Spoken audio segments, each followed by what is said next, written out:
সকালে বা রাতে সেই রুটি বলো, পরোটা বলো বা লুচি বলো, সব কিছুর সাথেই যাবে। দারুণ একটা রেসিপি শেয়ার করছি বন্ধুরা, খুব কম সময়ের মধ্যে, খুবই শর্টকাটে। প্রথমে দেখো তেলটা গরম করে আমি কালিজিরা আর একটু সামান্য 5 ফোড়ন আর একটা শুকনো লঙ্কা ফোড়ন দিয়ে এখানে দেখো গোট গোট করে আলু আর ফুলকপি কেটে নিয়েছি, ভালোভাবে ধুয়ে পরিষ্কার করে আমি এটা দিয়ে দিলাম। দিয়ে এবার এখানে সামান্য লবণ আর একটু হলুদ দিয়ে খুব ভালোভাবে ভেজে নিতে হবে। আর এটা তো তুমি খুবই কম সময়ের মধ্যে এই রেসিপিটা করা যাবে। আর এই শীতকালে এরকম একটা আলু চচ্চড়ি বা ফুলকপি আলু দিয়ে একটা চচ্চড়ি বলো, দারুণ লাগবে খেতে। সে তুমি যার সাথেই খাও না কেন খুবই ভালো, এমনকি মুড়ি দিয়েও খুব ভালো লাগে। সকালবেলা টিফিনে মুড়ি দিয়েও খেতে খুব দারুণ লাগে এই রেসিপিটা খেতে। তাই এখানে একটু সামান্য জিরার গুঁড়া, একটু সামান্য লঙ্কার গুঁড়া দিলাম। দিয়ে এবার একটুখানি সামান্য একটু স্বাদ অনুযায়ী একটু মিষ্টি দিলাম।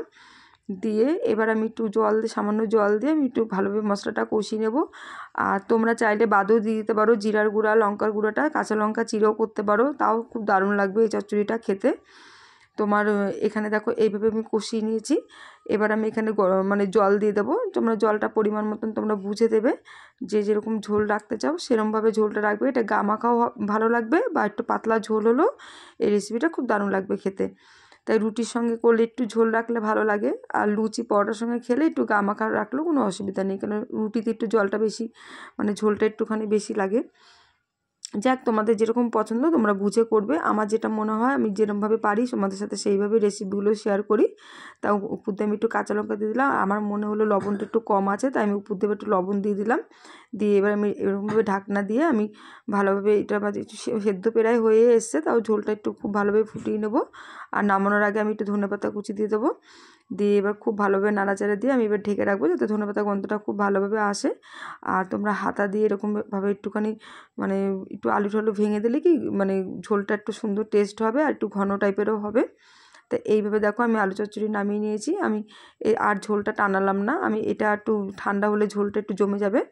তা আমি তাও হাতা দিয়ে একটুখানি ভেঙে ভেঙে দিচ্ছি ঝোল, মানে এটা কিন্তু ঠান্ডা হলে তো এতটা পাতলা কিন্তু থাকবে না। এটা আমি রাত্রেবেলা লুচি করেছিলাম, তাই লুচির সঙ্গে সার্ভ করে আমি তোমাদের দেখাবো একটু। তা এটা রুটি দিয়ে বলো বা পরোটা, লুচি সব কিছুর সঙ্গে ভালো যাবে। মুড়ি দিয়ে খেতে ভালো, মুড়ি দিয়েও কিন্তু দারুণ খেতে লাগে এটা। সকালে টিফিনও করতে পারো বা রাতে রাতের খাবারের সঙ্গেও তোমরা এটা রান্না করতে পারো। খুবই কম সময় লাগে, তোমরা দেখতেই পেলে। তা আমি রাতের রুচির সঙ্গে এই টিফিন এটা করেছিলাম।